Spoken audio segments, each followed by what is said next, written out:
वचन, प्यारा वचन, यीशु मसीह का प्यारा वचन, पाँव को दीप को राह को रोशन, ये है मसीह का प्यारा वचन, ये है वचन, प्यारा वचन, यीशु मसीह का प्यारा।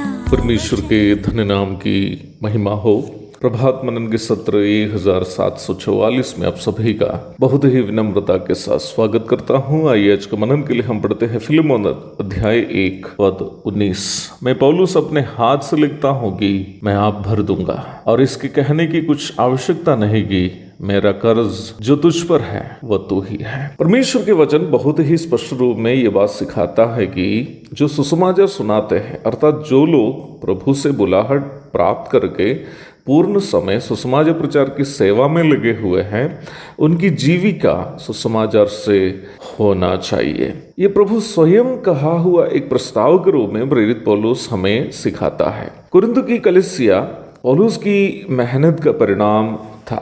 उसके बावजूद भी वहाँ के कुछ अनात्मिक सदस्य पौलुस के प्रेरितायित्व तथा उनको आर्थिक सहायता देने के विषयों में विवाद उत्पन्न किए। निम्न परिप्रेक्ष्य में पौलुस ये कह रहा है कि प्रभु यीशु ने स्वयं ये ठहराया है कि जो लोग सुसमाचार सुनाते हैं उनकी जीविका सुसमाचार से हो। पहला कुरिन्थी अध्याय 9 पद 14। पौलुस की यह शिक्षा यीशु मसीह की शिक्षा से बाहर नहीं था। प्रभु यीशु मसीह भी आखिरी 3 वर्ष सेवा करते समय यहाँ तक महिलाएं भी मेहनत करके उनकी एवं प्रेरितों की सेवा के लिए अनुदान करती थी। लूका अध्याय 8 पद 1 से 3 तक पढ़ी होगी।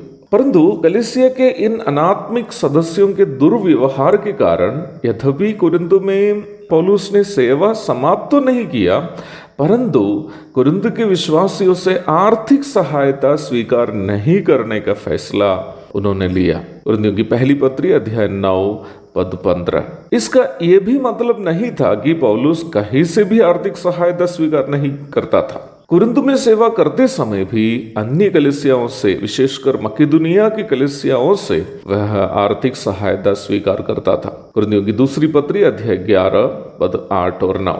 गलातियों को लिखते समय भी पौलुस यह बात स्पष्ट करता है कि जो वचन की शिक्षा पाता है वह सब अच्छी वस्तुओं में सिखाने वाले को भागी करे। गलाती अध्याय 6 पद 6।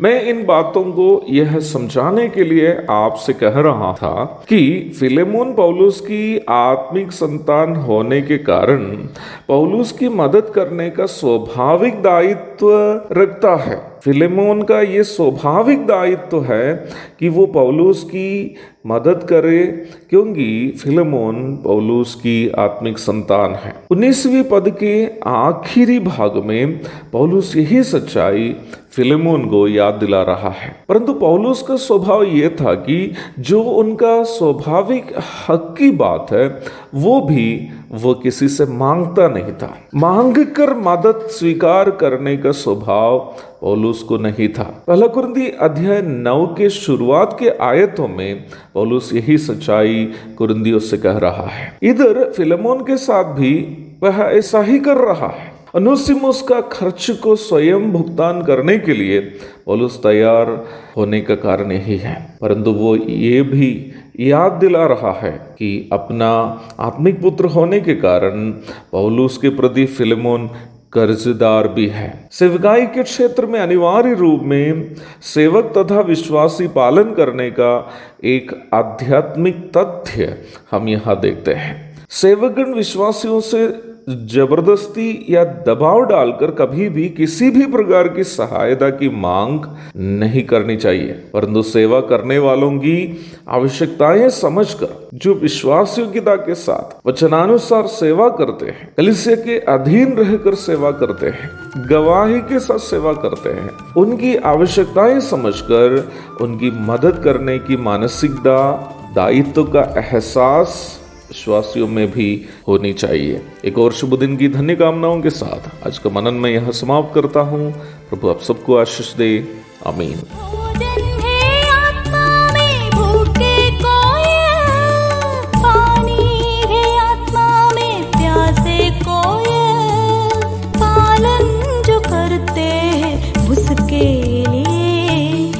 आशीष पाने का साधन है यह।